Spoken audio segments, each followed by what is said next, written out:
Maar ik heb deze teksten aangegrepen om over opwekking te praten. Want opwekking is heel hard nodig in deze tijd. Trouwens, opwekking is altijd nodig. En vooral nodig voor de gemeente van Jezus Christus. Als je kijkt hoe de gemeente van de Heer in deze tijd is, hoe het toegaat, over het ganse rond der aarde, dan beseffen we dat opwekking heel hard nodig is. En als mensen kiezen voor livestream in plaats van de samenkomsten, dan moet er een opwekking komen. Amen. Dan moet er een doorbraak komen. Want livestream is niet hetzelfde als samenkomst. Is heel anders. In de samenkomsten is de geest van God aanwezig.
Waar doornen en distelen opschieten.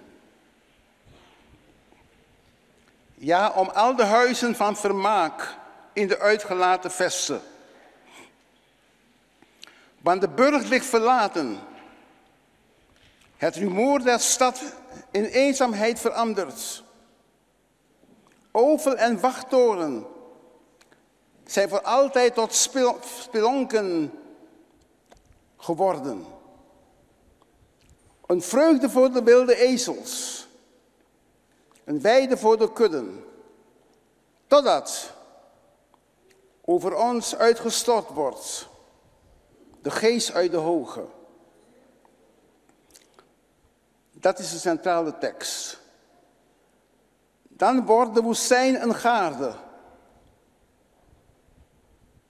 En de gaarde gelijk een woud.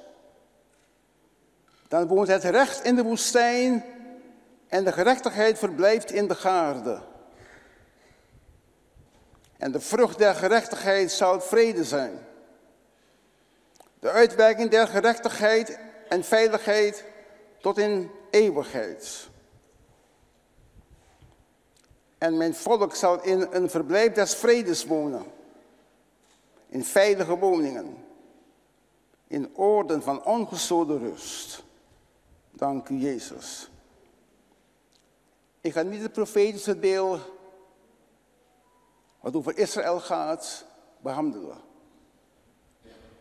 Ik ga de pastorale kant benaderen van wat hier staat geschreven.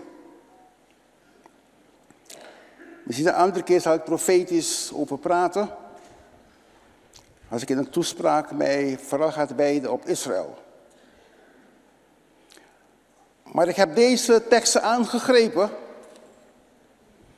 om over opwekking te praten. Want opwekking is heel hard nodig in deze tijd. Trouwens, opwekking is altijd nodig. En vooral nodig voor de gemeente van Jezus Christus. Als je kijkt hoe de gemeente van de Heer in deze tijd is, hoe het toegaat, over het ganse rond der aarde, dan beseffen we dat opwekking heel hard nodig is. Opwekking gaat gepaard met herleving van de slappe, lauwe, halfzachtige kinderen van God. Er komt nieuw leven, nieuwe elan, nieuwe kracht, nieuwe enthousiasme over de lauwe kinderen van God, over de kinderen van God. Opwekking toont een groot verlangen om God oprecht te dienen. Om te gaan voor de Heer. Op de Heer te zien. Dat mensen kunnen zeggen, mijn Heer en ik. Opwekking houdt ook in dat de gelovigen een groot verlangen hebben om de onderlinge bijeenkomsten te bezoeken. Want in tijden van opwekking zijn de kerken vol. Er komen heel veel mensen. En toen ik hierover sprak, wees mijn vrouw mij op die grote aantal mensen in Ahoy. Zo'n 15.000 mensen. Praktisch elke stoel was bezet. Er was een opwekking daar bezig, dat gelovigen een groot verlangen hadden om God te zoeken, God te eren en te aanbidden. Als er geen opwekking is, heb je halve kerken, lege stoelen. Nu kunnen we nog deze maand de lege stoelen verklaren vanwege de vakantiedrukte, vakantiedrift. Maar dat is straks voorbij, over een maand is vakantie voorbij. Dan moeten alle lege stoelen bezet zijn. Anders is er geen sprake van een opwekking in de gemeente. Dan is dat kerkje spelen. Dat is aandacht trekken. Belangrijk willen doen voor jezelf en voor mensen. Maar bij opwekking raken de kerken vol. Dus opwekking wijst op volle kerken. Maar ook op veel onbekeerden die tot geloof komen. En een verlangen hebben om in Gods nabijheid te leven. Onbekeerden gaan verlangen om die Heer te volgen die wij volgen. Om in de samenkomst te komen die wij bezoeken. Dank u Jezus. Opwekking is niet geweldige preken. Waarbij ecotrippers, die zich predikers noemen, zichzelf tentoonspreiden. Hoe geweldig ze zijn. Dat is geen opwekking. Opwekking heeft te maken met dat onbekeerden tot geloof komen. Dat gelovigen tot herleving komen. Dat er een krachtige belevenis komt in de gebeden. Dus zien we nog onze bidstonden weinig bezocht. Maar bij opwekking is het geweldig. Geweldig. En het kan. En dat ga ik vandaag aan u vertellen hoe dat kan gebeuren. Ook in deze tijd. Opwekking spreekt over een krachtige belevenis van de zaken van Gods koninkrijk. Dank u Jezus. En wat is nodig voor een opwekking gelovige? Wat is nodig? Gods tegenwoordigheid. Hij is het middelpunt van de gemeente. De Heilige Geest is het middelpunt van de gemeente. Niet de pastor. Hoe noemt hij het? Pastor, soms apostel, soms broeder, soms plekoe. Maar niet hij is het middelpunt van de kerk. Het middelpunt bij opwekking is de Heilige Geest. Amen. Dank u Jezus. De volheid van de Geest. Een andere wat nodig is voor opwekking is bidden. Een serieus verlangen om te bidden. Voor de kinderen Gods, We worden vaak aangespoord om te bidden voor de heiligen, te bidden voor de kinderen Gods. Dat wordt in de Bijbel aangehaald, bid voor de kinderen Gods. We staan niet bij stil dat kinderen Gods de gebeden nodig hebben. Dank u, Jezus. Meer dan ooit. Want de vijand is op uit om het kinderen Gods moeilijk te maken. Hij is een leugenaar. Hij wil hen die op de weg van de Heer zijn terugbrengen naar de slijk der aarde. Daarom is bidden belangrijk voor opwekking. Een diep verlangen om te bidden, om te aanbidden voor de kinderen Gods en voor zondaren tot bekering. Dank u, Jezus. Die 2 dingen heb ik genoemd, die erg belangrijk zijn voor een geestelijke herleving in ons midden, voor volle kerken. Dank u, Heiland. Dank u, Jezus. En natuurlijk gaat de vijand trachten om het werk van de geest te belemmeren. Oké? De Bijbel zegt, bedroeft de Heilige Geest God niet. Ja? Maar wees open dat Gods Geest in ons leven kan werken. Geef de Heilige Geest de ruimte om te doen wat Hij moet doen. Het gaat om Gods koninkrijk. Het gaat om de redding, om behoud van mensen, van zielen. Het gaat om leven, nu en in de eeuwigheid. En daarom zijn deze 2 dingen hard nodig. Voor ons allen. De tegenwoordigheid van God. De tegenwoordigheid van de Heilige Geest. De nabijheid van de Heer. Dat God bij ons is. En als iemand bij u is, dan aanvaardt u dat. En dan ervaart u dat. Ja. Als iemand dicht bij je is, ervaar je dat. Als Gods Geest dicht bij jou is, ervaar je dat. Dat is geweldig. Wat ik soms zie bij mijn gebeden, dat mijn kamer vol lijkt met Gods tegenwoordigheid. Je ervaart Hem, Hij is in ons bidden. Hij is bij ons.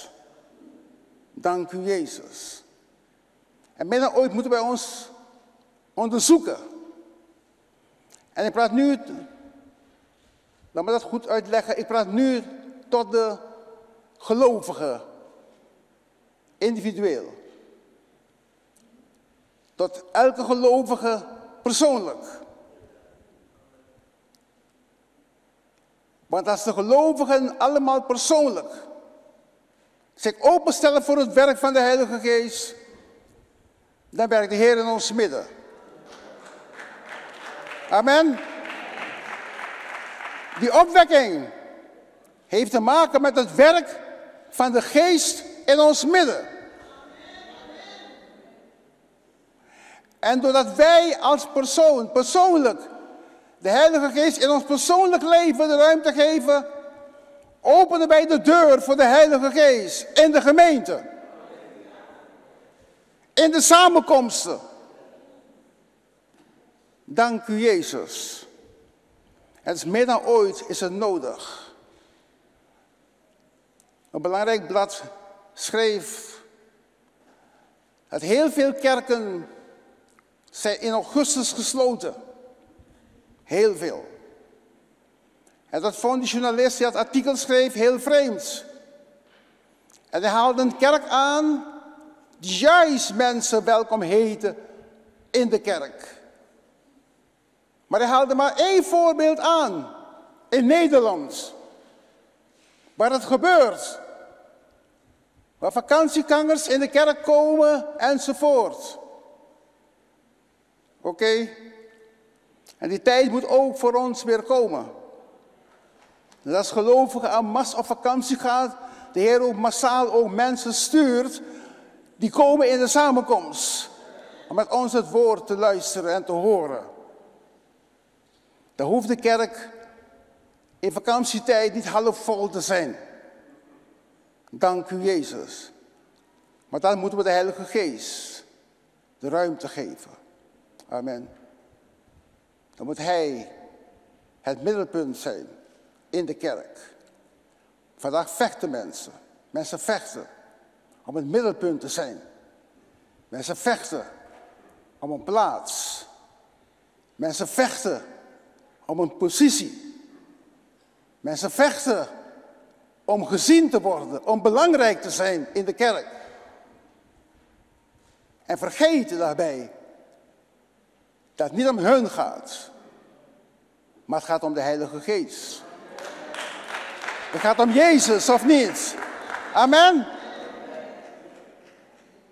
En de tijd is nu dat de gemeente Gods in Nederland en andere delen wakker wordt. Ik zat met een bekende voorganger die bezoek is in Nederland, sprak ik onlangs bij een diner. En voor we begonnen te eten, begon ik te praten. Ik hou niet van die livestream, zei hij. Maar na corona komen de mensen niet meer in onze samenkomsten. Terwijl zijn kerk voor corona, ik heb daar gesproken, helemaal vol was. Maar veel mensen kiezen ervoor om naar livestream te kijken. Ik heb meteen een pleidooi voor livestream gehouden. Ik heb gezegd, mijn lieve voorganger, apostel was hij ook, een livestream was bij ons in de gemeente voor corona. Ja. En livestream was een zegen voor de gemeente voor corona. En de mensen kwamen in de kerk voor corona. Ondanks livestream. Want livestream was voor mensen die niet in de kerk konden komen. Vanwege bepaalde omstandigheden. Of mensen die ver wonen. Enzovoort. Dus ik zeg, voorganger. Uw argument voor het teruglopen van uw kerk klopt niet. Is niet de schuld van livestream. En als mensen kiezen voor livestream in plaats van de samenkomsten, dan moet er een opwekking komen. Amen. Dan moet er een doorbraak komen.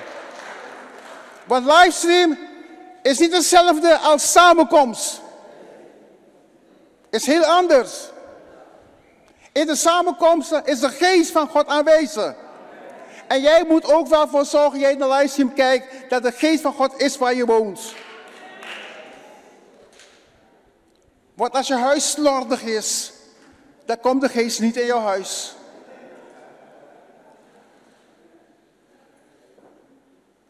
Als gekke dingen in je huis gebeuren, komt de geest niet. Maar in de samenkomsten, dan komt de geest van God in de gemeente. Waar 2 of meer in mijn naam zijn, daar ben ik in hun midden. Maar ik weiger aan te nemen dat livestream het probleem is. Wij gaan gewoon door met livestream. Elke week met Gods genade. Behalve als technische storingen een probleem kunnen zijn. Dan heeft livestream een probleem. Maar wij gaan door. Oké. Opwekking is nodig. Hoor wat de Bijbel zegt. Wanneer doornen en disselen opkomen,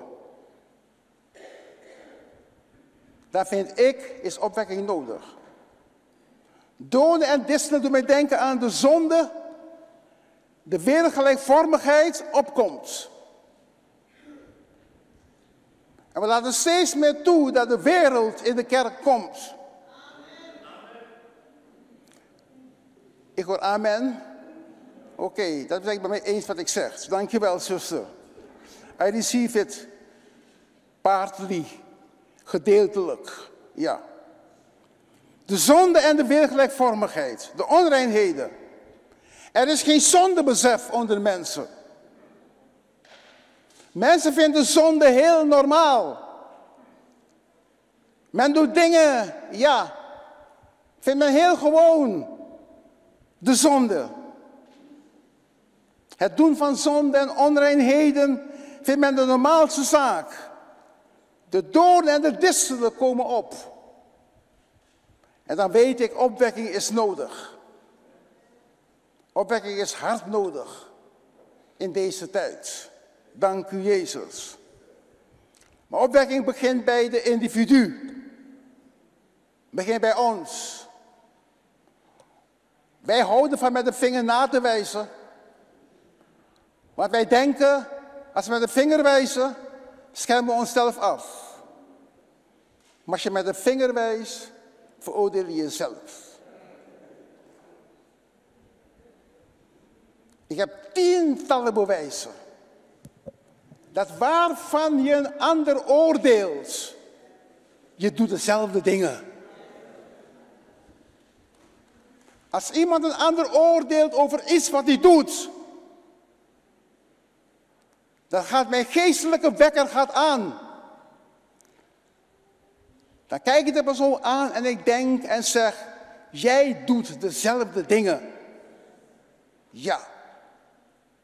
En het maakt niet uit waarvoor je een ander oordeelt. Maakt niet uit. Je doet dezelfde dingen. Er staat in Romeinen 2. Oké. Maar er moet zondebesef komen.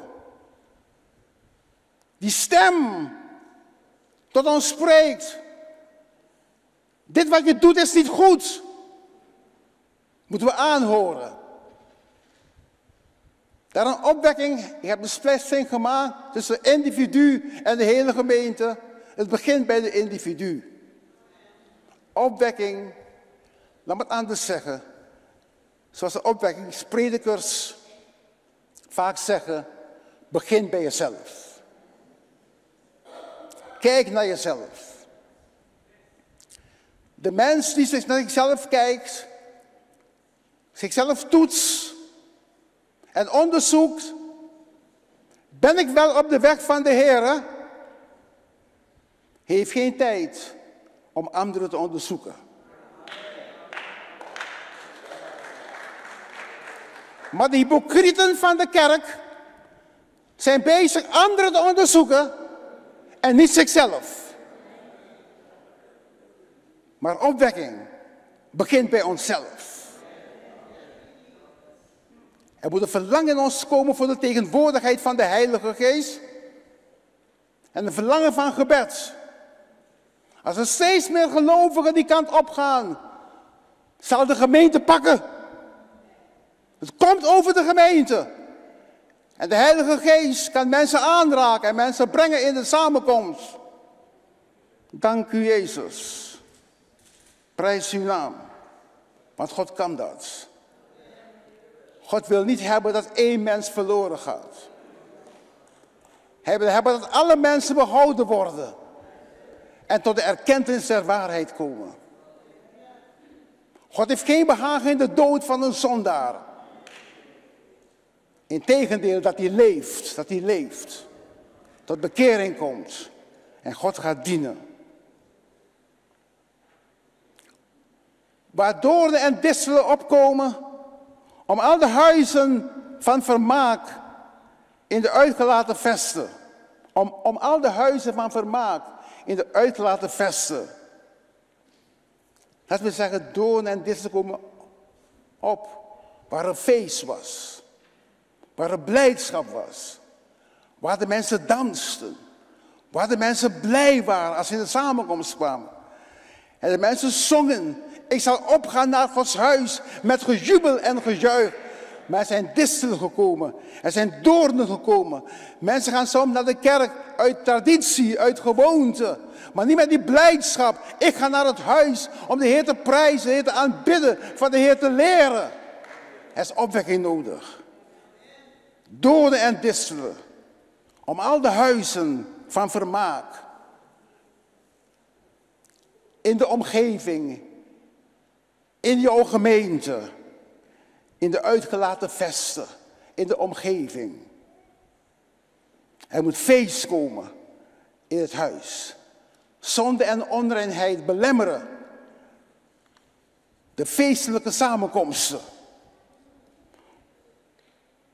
We zongen het feest gaat door. Ik weet in mijn opgroeien in evangelie zongen we iedere week weer het feest gaat door, het feest gaat door. En ook hier zongen wij vaak, we zullen opgaan naar Gods huis met gejubel en gejuich. God wil hebben dat de opwekking komt. We denken aan opwekking buiten. Dat heel veel mensen tot bekering komen. Opwekking begint bij ons. Dat wij gaan herleven. Er weer een diep verlangen in ons komen om God te aanbidden en God te dienen. Dat de Heilige Geest weer vol kracht in ons leven is. Ten derde, de burcht ligt verlaten. Het rumoer der stad is in eenzaamheid veranderd. De kerken zijn niet meer vol. De burcht ligt verlaten. De kerken lopen leeg. Mensen vinden het niet meer nodig om de samenkomst te bezoeken. Mensen zeggen, ik kan de Heer thuis ook dienen. Leugenaars. Maar ze doen het toch niet. Maar dan zeggen ze, thuis kan ik God ook dienen. Nee, als je van de Heer houdt, je komt in het huis des Heren, of niet? Amen. De Bijbel zegt, je zult je eigen samenkomsten niet verzuimen. Je verlangt ernaar, dat is een gebod van de Heer. Een gebod. Een regel. Gij zult je onderlinge bijeenkomsten niet verzuimen. En de Bijbel is nog soepel. De Bijbel zegt zoals sommigen dat doen. En na coronatijd zoals velen dat doen. Maar de burcht ligt verlaten. Waar zijn die volle kerken, Stanley, Leonard? Waar zijn die volle kerken? De kerken zijn niet meer vol. Ze lopen leeg. Mensen hebben geen diep verlangen meer om het huis van de Heer te bezoeken. Mensen die verder wonen, willen niet meer zo ver reizen om met de samenkomst te komen. Oké. Ik weet toen heel lang heb ik een opwekkingskerk bezocht. In Amerika, in New Jersey. Ieder jaar werd ik uitgenodigd. Ze betaalden mijn ticket, mijn verblijfkosten, mijn eten. De voorganger zei, we're gonna feed you. Je gaat flink eten, zei de voorganger. We're gonna feed you. Oké? En hij nodigde ons uit om te komen naar zijn samenkomst. En dan zag je lange rijen. Parkeerplaats, grote parkeerplaats, vol met auto's. Politie erbij om verkeer te regelen. Mensen kwamen uren van tevoren in de kerk. Ik kan me goed herinneren, een keer, ik weet de pastor Lies dat ik ook bij was. Daar waren we in Meadowlands, in die grote hal daar van Meadowlands, werd de samenkomst gehouden. Ja, de beroemde prediker zou komen. En toen zei de voorganger bij de middagsamenkomst, komen jullie heel vroeg? Anders vinden jullie geen plaats. Ik vond het raar. Ik denk, ik ben een gast hier. Dus er zal altijd plaats voor me zijn. Maar hij meende het. Kom vroeg. En oké, we gingen wat eerder. Flink eerder. En de zaal was al vol.